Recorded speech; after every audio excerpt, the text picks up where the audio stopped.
Amen. Isang magandang umaga po sa bawat isa sa atin. Ang pagpapala po ng Panginoon ay sumaatin sa umagang ito.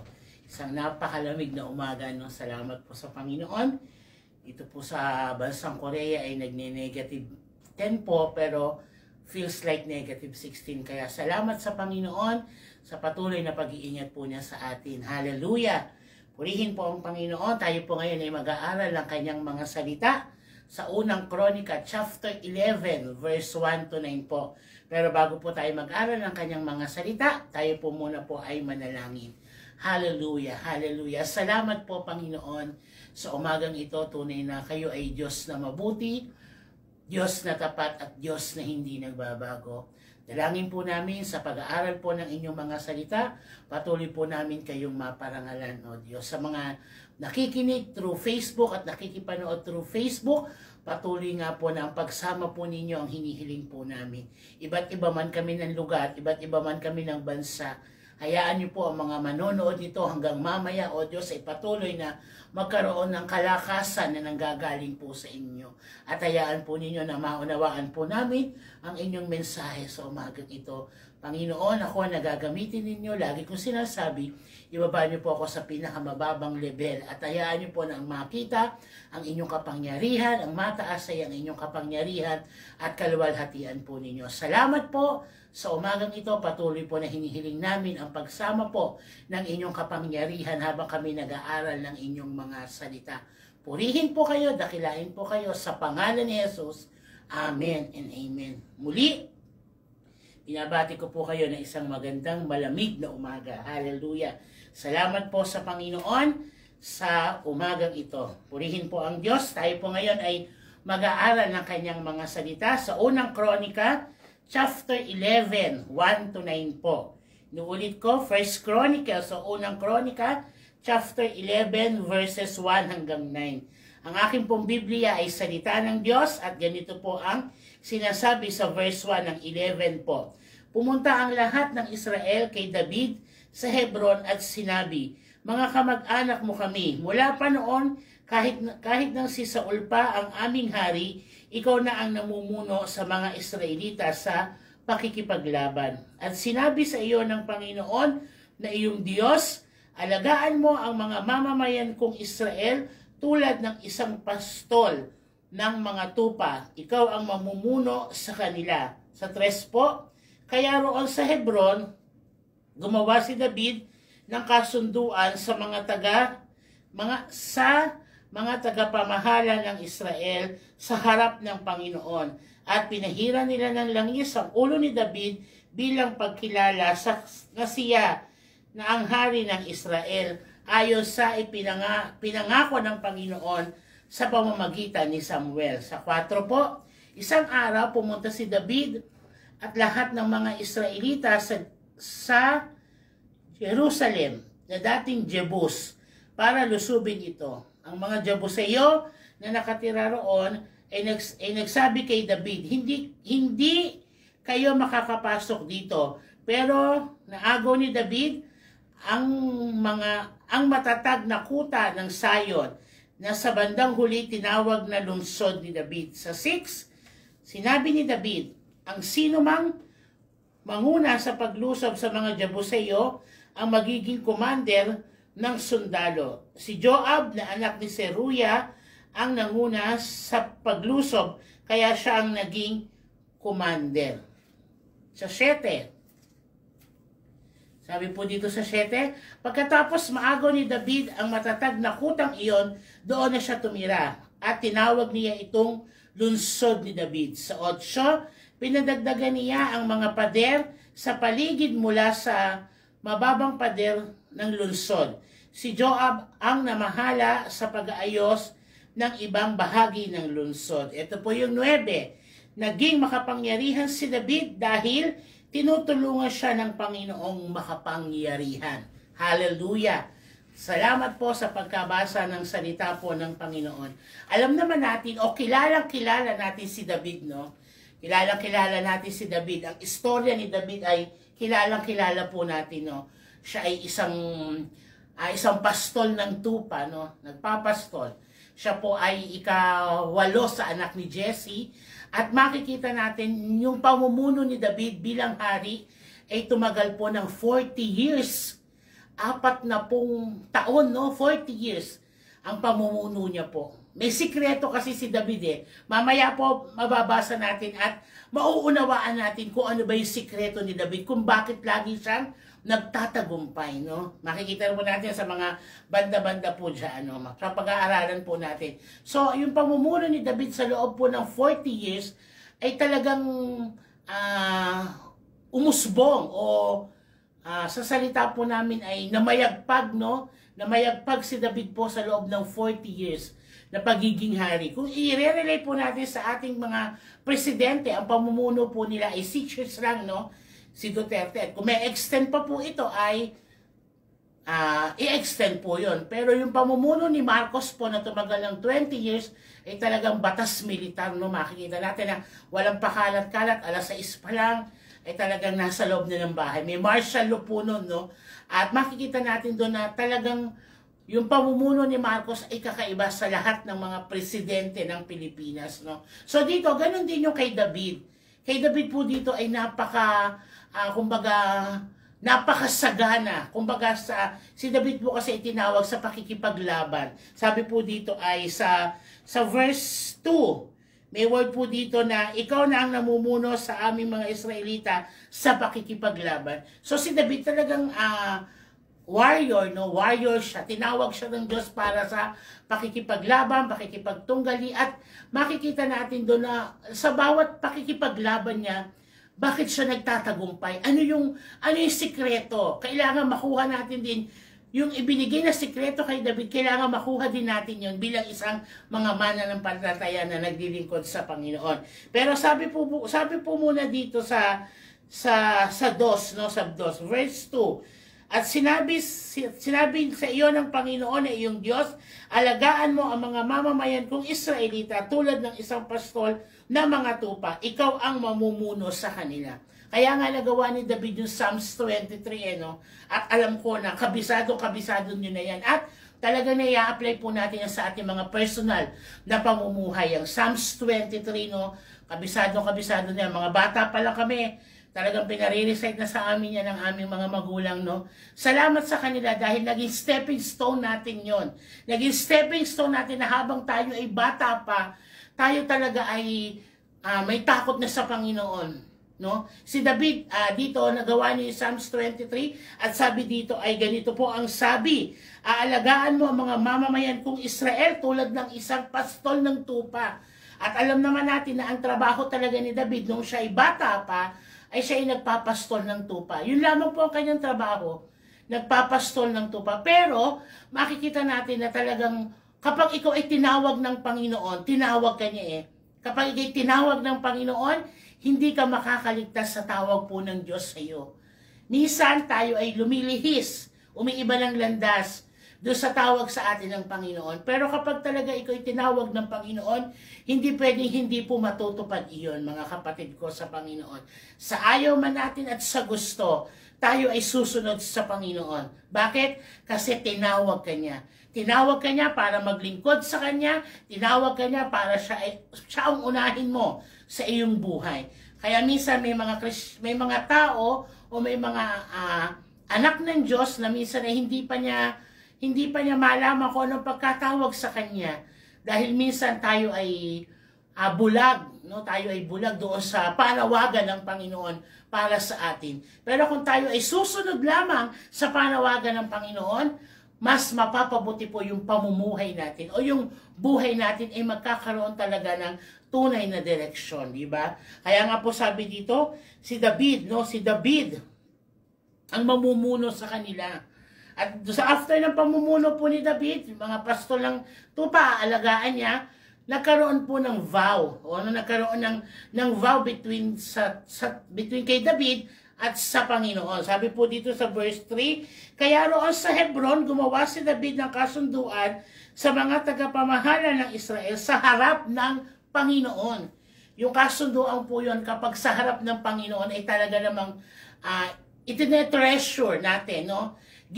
Tayo ay gumagawa ng Hindi, tayo ay itinetreasure natin yon kapag sa harap ng Panginoon talaga. Kasi kapag sa harap ng Panginoon, yun po talaga ay dapat bukal sa ating puso yung pagsunod natin sa Panginoon. So dito gumawa sila ng vow sa harap ng Panginoon. Siyempre, nasa harap ka na ng Panginoon, imposible hindi totoo. No, imposible hindi totoo yung mga ipapangako mo sa Panginoon. At dito po siya ay pinahira ng langis. Pinahiran siya ng langis. At kung dadalhin natin sa spiritual nating pamumuhay, yung langis na yun ay yun po yung banal na spirito. Kapag tayo ay may banal na spirito sa ating puso at namumuhay tayo ng tama, ang resulta po nun ay tama rin. Hindi kasi tayo pwedeng mamuhay ng two faces sa Panginoon. Panginoon, maglilingkod po muna ako sa labas, tapos maglilingkod ako sa inyo tuwing Sabado at Linggo. Hindi po pwede yun. Kailangan kapag tayo ay talaga sa Panginoon maglilingkod, maglingkod na po tayo talaga ng totoo. Tulad ngayong mga panahong ito, di ba? Hindi natin alam kung ano ang mangyayari pa sa mga susunod na panahon. Pero isa lamang po ang kailangan matiyak natin, na tayo ay naglilingkod sa Hari ng mga hari at sa Panginoon ng mga Panginoon. Totoo po yan, daranas tayo ng mga pagsubok, daranas tayo ng mga trials. Pero lagi ko nga sinasabi, meron tayong kasama. At yung kasama natin yon ay ang banal na spirito na magtatanggol sa atin saan man tayo magtungo. Yung oil doon, represent po yon ng banal na spirito. Ano man ang gagawin natin, ano man ang ating paplanuhin, kailangan po natin isangguni ito sa Panginoon. Kasi meron tayong, kumbaga dito sa Korea, may amo ka na kailangan yung amo mo, yung susundin mo kapag ikay trabahador. Ngayon, ikaw ay maglilingkod sa Panginoon, ikaw ay trabahador ng Panginoon, so kailangan ang amo mo ay ang Diyos. Kung ano sabihin sa iyo ng Panginoon, yun yung susundin natin. Kasi ang Panginoon, hindi siya nagkakamali, mga kapatid ko sa Panginoon. Di ba, mga magulang natin, sinusunod natin sa pag-aasawa, magulang natin talaga. Kapag ayaw niya, ayaw niya. Kapag gusto niya, gusto niya. Pero sa Panginoon, kapag sumunod ka, meron kang buhay na walang hanggan. Lahat ng pabor, lahat ng tagumpay, ito po ay nasa Panginoon lamang. At sa tulong ng banal na spirito, yung langis na ipinahid kay David, kaya nagtatagumpay si David sa lahat ng kanyang laban dahil siya ay sumasangguni sa Panginoon. Sumasangguni siya sa Ama, sumasangguni siya, hinihingi niya yung tulong ng banal na spirito. Tayo rin, mga kapatid ko sa Panginoon, pwede tayong humingi ng tulong sa Panginoon. Sabi nga sa Matthew 11:28, lumapit kayo sa akin, kayong lahat na nangapapagal at nabibigat ang loob at kayo aking pagpapahingahin. May kapahingahan po talaga sa Panginoon eh. Yung kapahingahan ng mundo, wala po yan.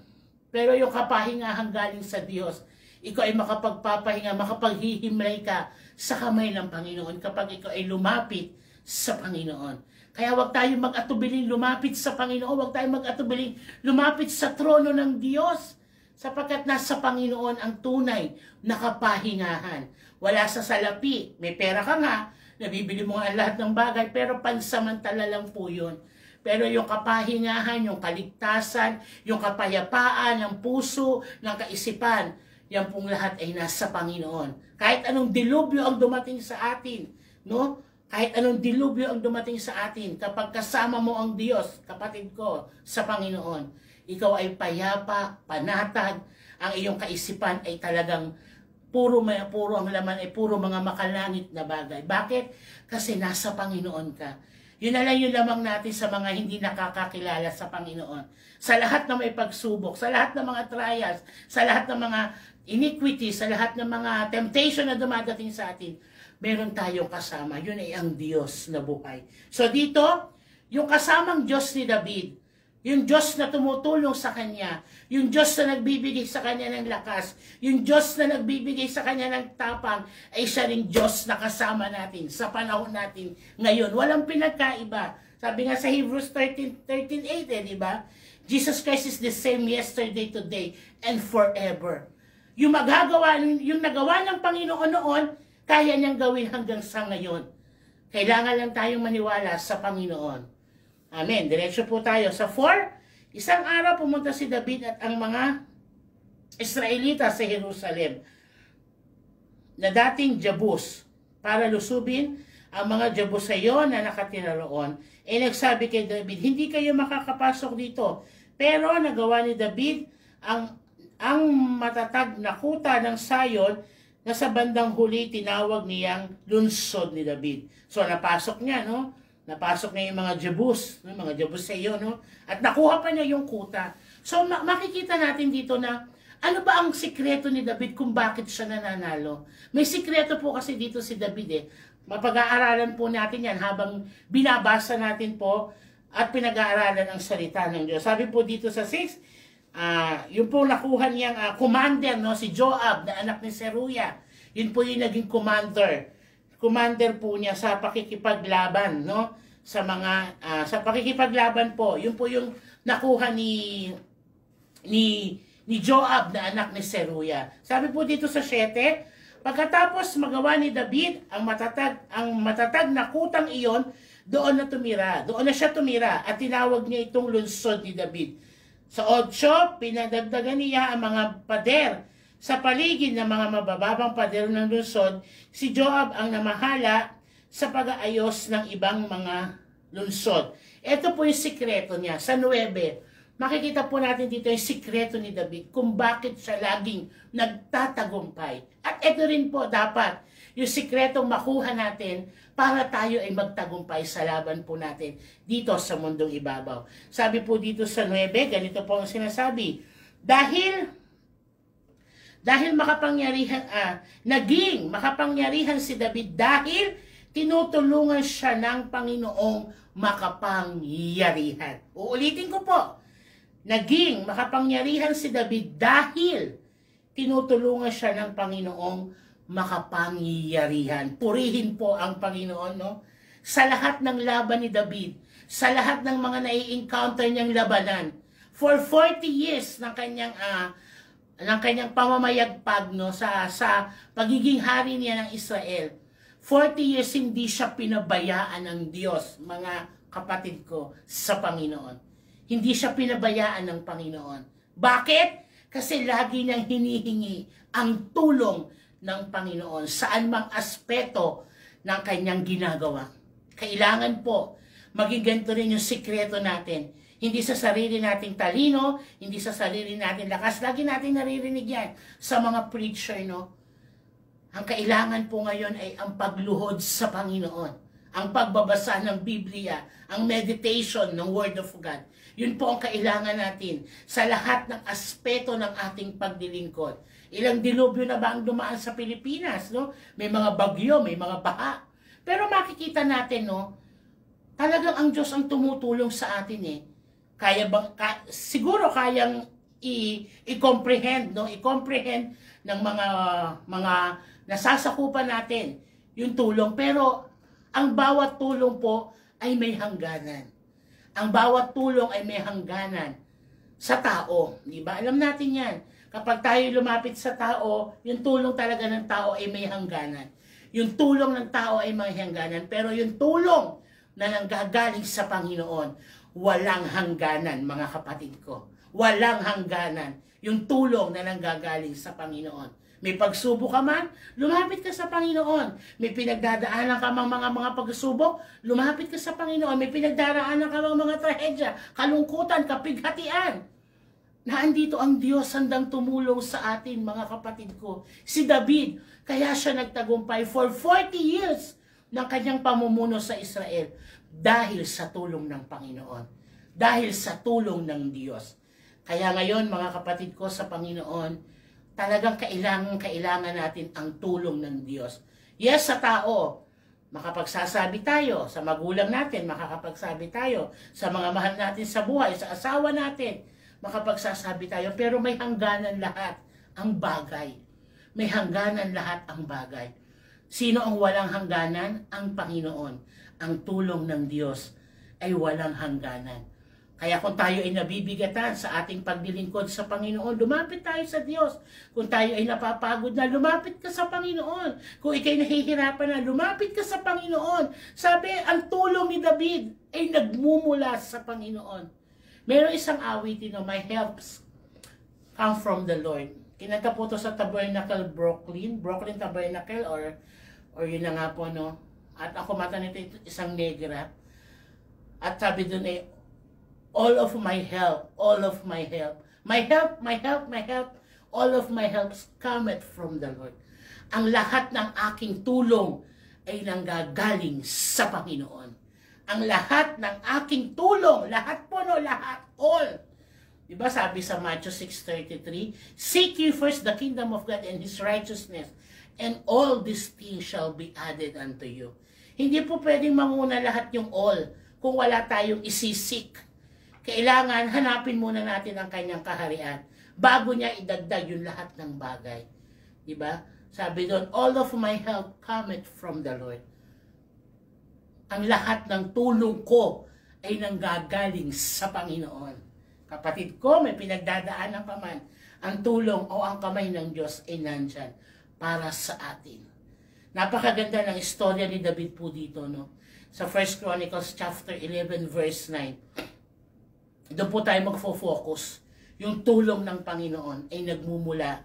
Ay yung tulong, lahat ng ating tulong ay sa Diyos nanggagaling po.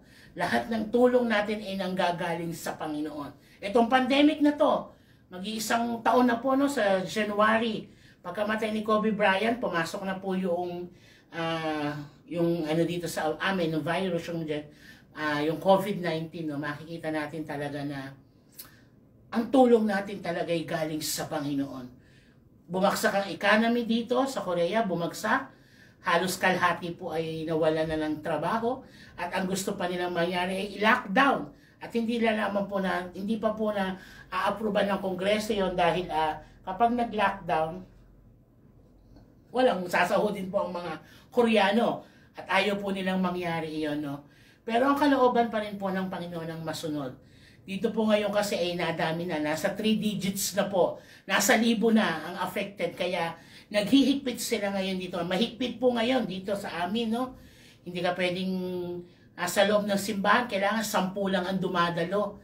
At wala mo ng mga instrumento, walang kainan, kaya kailangan sumunod sa protocol ng Korea. Pero hindi pinagbabawalan man ang pagdalo sa simbahan, pero dito po sa Ansan ay hindi pa pinagbabawal man, pero talagang makikita mo sa mga totoong Kristiyano na talagang kahit anong mangyari, susunod pa rin sila sa utos ng Panginoon, no?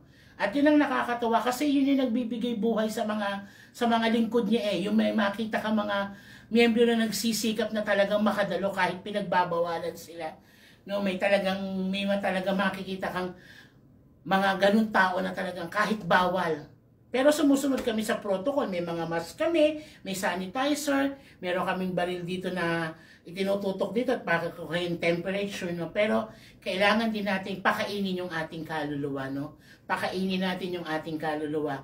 At sabi sa 9, naging makapangyarihan si David dahil sa tulong ng Panginoon. Pababawin po natin yung tulong. Sa King James Version, sinasabi po dun ay refuge, no? Kanlungan. Talaga namang nasa Panginoon lang talaga ang kanlungan natin lahat, no? Refuge. Sa Deuteronomy 33 verse 27, makikita po natin doon, refuge o kanlungan.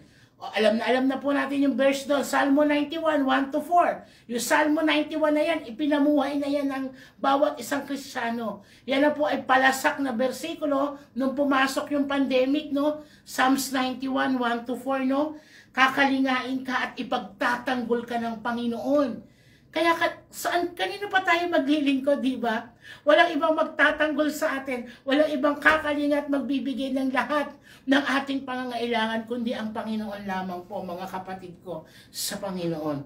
Di ba? Totoo po yun. Sabi doon sa Isaiah 37:17, dahil tutulungan ng Panginoon ang matutuwid. Tutulungan ng Panginoon ang matutuwid. Kung ikaw mismo sa sarili mo ay alam mo matuwid, namumuhay ka ng banal, kaaya-aya, kalugod-lugod sa Panginoon, naroon ang tulong sa iyo ng Panginoon. All of my helps cometh from the Lord. Ang lahat ng aking tulong ay nanggagaling sa Panginoon. Lahat ng aking tulong, ang lahat ng tulong natin tayo ay tinutulungan ng Diyos, kaya tayo ay nakapapamuhay dito po sa mundong ibabaw na to. Ang sabi sa Isaiah 30 verse 17, kapag buo yung paniniwala mo na tutulungan ka ng Panginoon, buo din yung pag-asa mo, buo yung tiwala mo na ang Diyos ay tutulong sa iyo. 100%. Kung ikaw ay tinutulungan ng Diyos, kailangan yung 100% na trust mo ay buo din sa Panginoon.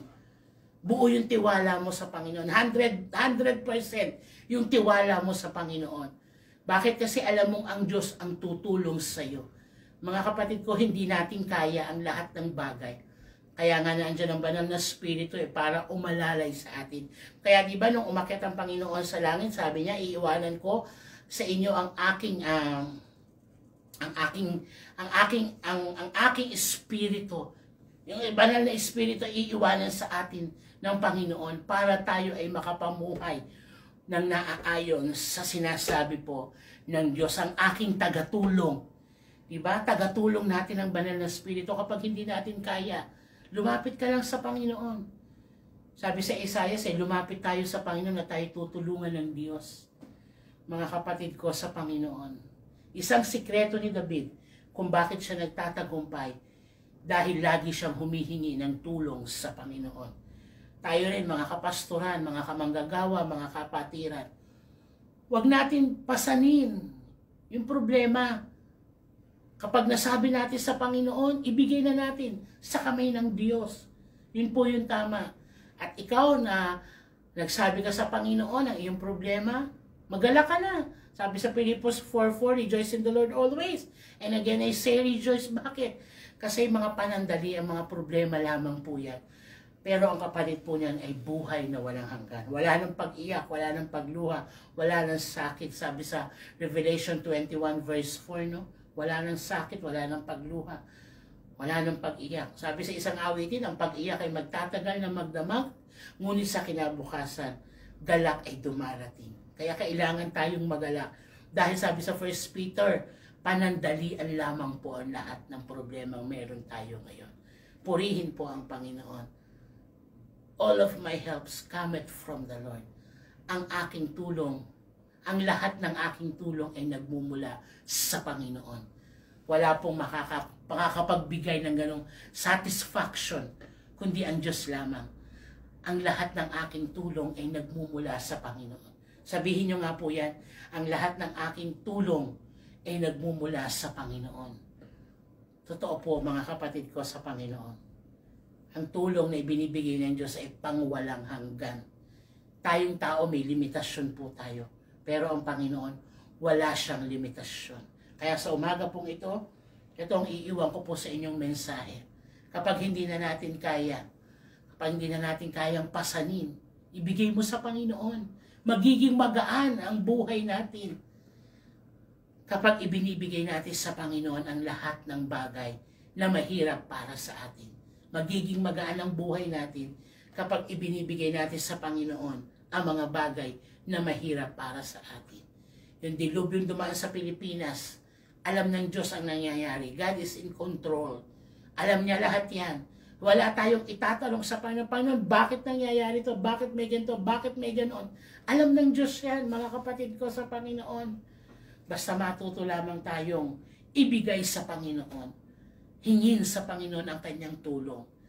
Lalo na ngayong pandemic, 1 taon na kami dito. Sa Korea, 1 taon na may pandemic, pero 1 taon na rin kaming tinutulungan ng Diyos. Di ba, mga kapatid ko sa Panginoon? At kayo din. Tinutulungan din kayo ng Panginoon sa mga nangyayaring sakuna dyan sa Pilipinas. Alam ng Diyos ang lahat ng pinagdadaanan natin. Alam ng Diyos yung pinagdadaanan ng bawat isa sa atin. Basta matuto lamang tayo hingin ang tulong ng Panginoon. Hallelujah! Salamat po sa Panginoon.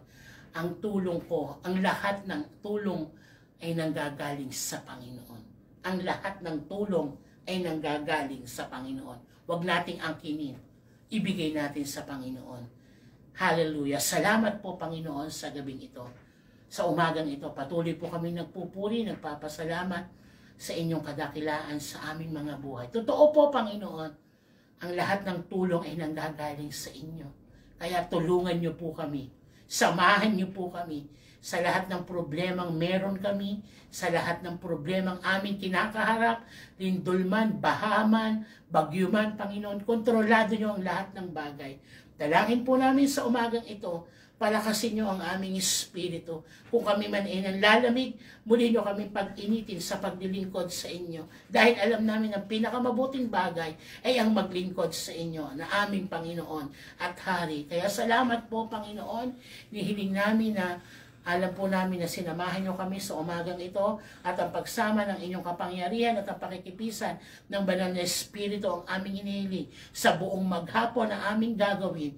Kayo po ang sumama. Hinihingi po namin ang tulong po ninyo na ibigay niyo po sa amin para maging magaan ang lahat ng bagay sa umagang ito, sa mga susunod pang araw, sa mga susunod na buwan, sa mga susunod na taon. Ang kailangan po namin ay ang tulong nyo, Panginoon. Ang tulong na nanggagaling sa inyo ang kailangan namin para kami makapagtagumpay sa lahat po ng aming labang ito sa mundong ibabaw. Marami po salamat sa umagang ito. Pagpalain niyo po ang pag-aaral ng salita ng Diyos tuwing umaga sa pangunguna ni Pastor Joel Masaredo at ang kanyang buong pamilya. Patuloy na pagpalain niyo. I-bless niyo sila. Kayo nakakaalam ng kanilang mga pangangailangan at ibibigay niyo po ito sa takdang oras at takdang panahon. Kaya Panginoon, patuloy kami nagpapasalamat sa mga makakapanood po nito at makakapakinig, Panginoon. Kayo nga po patuloy na maglagay sa kanilang puso na talaga ang kailangan namin ay ang tulong niyo. Walang sino mang bagay, walang sino mang tao ang makapagbibigay na sa amin ng totally satisfaction, kundi kayo lamang po aming Ama. Kaya muli, nagpapasalamat po kami sa umagang ito. Purihin po ang inyong dakilang pangalan. Kayo po ang mataas, aming Panginoon at aming Diyos Ama at banal na Espiritu na makapangyarihan sa lahat ng bagay. Purihin po kayo sa pangalan ni Jesus. Amen and amen. Hallelujah. Isang magandang gabi po, mapagpalang malamig na gabi sa ating lahat. Purihin po ang Panginoon.